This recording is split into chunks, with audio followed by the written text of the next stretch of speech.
Well, hey, baby.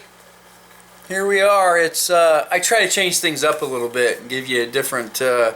Wintertime's tough. I try to give you a different scene every day if I can. Summertime's much easier because I can go outside and move around and things. So here in the house, I try to give you a little bit of a different scene. And so I'm on my couch. It's Father's Day, January 13th. Happy Father's Day to us. And we made a little bit of progress today. I feel like maybe with the changes that's happened here in the past couple days, I'm going to be a little bit more free to talk about the legal situation and the court situation that involves you. You're a pretty important lady, apparently, and especially so to your mother and I want you to know that, and you need to remember that. There's going to be days and times, particularly as you get older and become a teenager and become a woman, where maybe you doubt that and you feel insecure about things. I want you to know how important you are to your mother and I. And every parent says that. Oh my gosh, mom and dad love me. You're everything to us. I mean, you are just amazing. Just loved, and instantly so.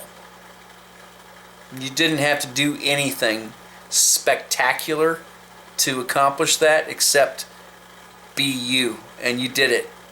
And so it's crazy. As you get older, you'll be like, well, that's nothing then. That's not important. And that's not true.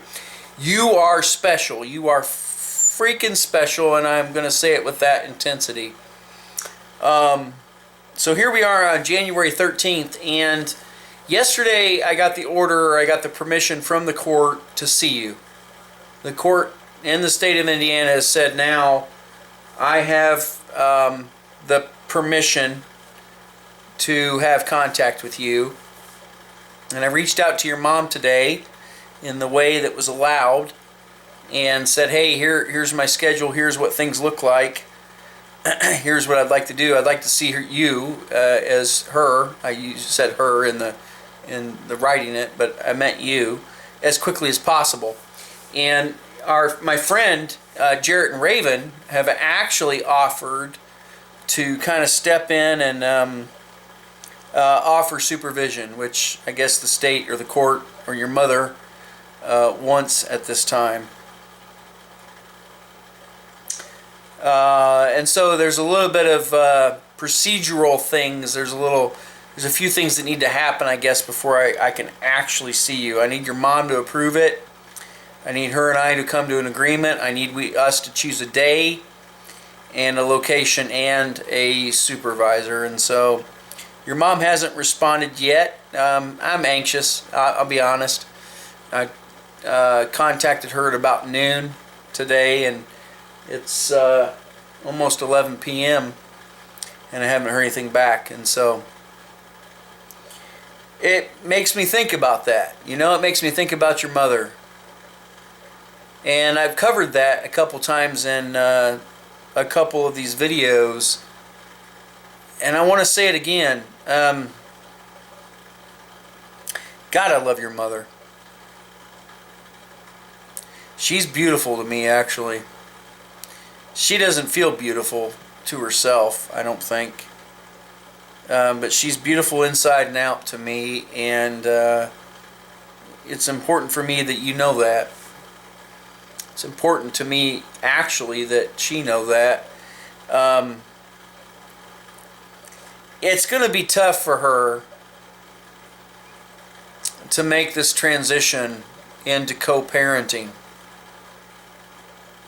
It's tough for me, but it's been tough for me from the beginning. Now, she's going to say, well, it was tough for me from the beginning too, but for me, I mean, I've had to prove myself. I've had to prove that I want you, that I always wanted you, and that I love you, and that I'm going to be good to you, and that I can pay for you, and I can afford you, and I can do all these right things. And your mom has been a party to that effort, making me prove myself.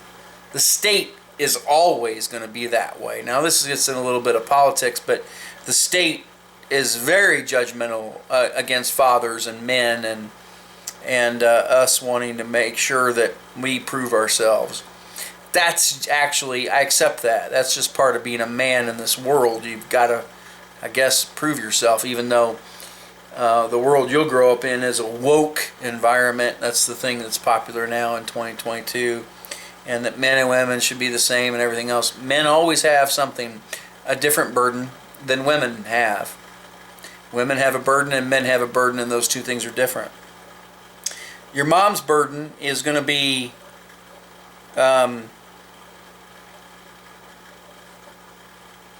it's funny, we're going to share a similar thing. She's going to drop you off, and it's going to be really tough for her. She's going to drop you off someplace to meet me, and she's going to have to walk away, and she's been with you every minute.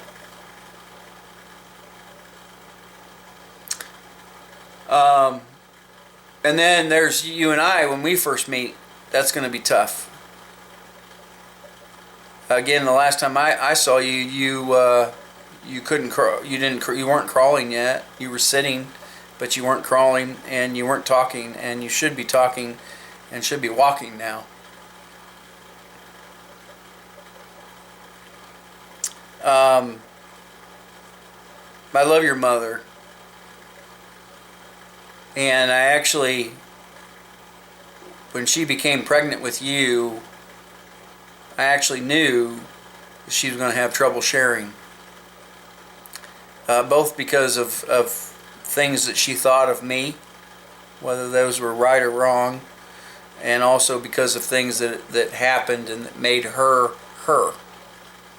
And with your grandparents, your maternal grandparents dying both at a young age, and your mother being alone in that way, and then your aunt being as judgmental as she can be, for good or for bad, and your uncle John, I think, seeking out the world and trying to find himself and maybe find the reasons behind things that happened in his childhood and to his parents, your grandparents. I think that left your mom alone a little bit. And I think actually that's what brought us together. I wanted to comfort that. And I wanted to fulfill that. And I think in some ways she wanted to comfort me. So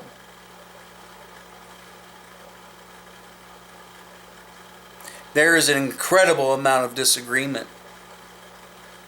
over you right now, but I think as negative as that could be for someone looking at it from the outside, we can look at it and say, well, it's because you're so special.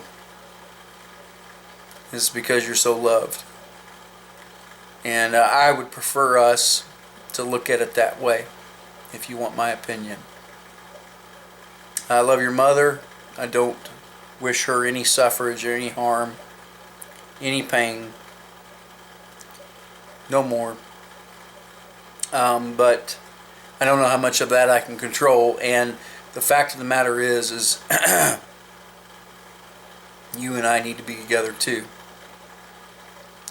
So we keep telling this story, and we believe and we know and we trust and we have faith that as we look to tomorrow, which is also Father's Day, that the story will right itself and right itself.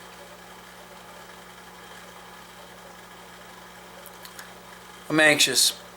I told somebody today, I said it feels like take your most nervous first date and multiply it by 3.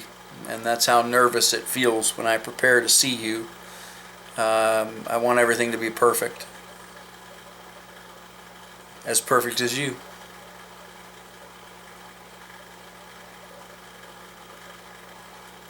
Happy Father's Day, baby. January 13th, 2022. It's coming soon, I promise.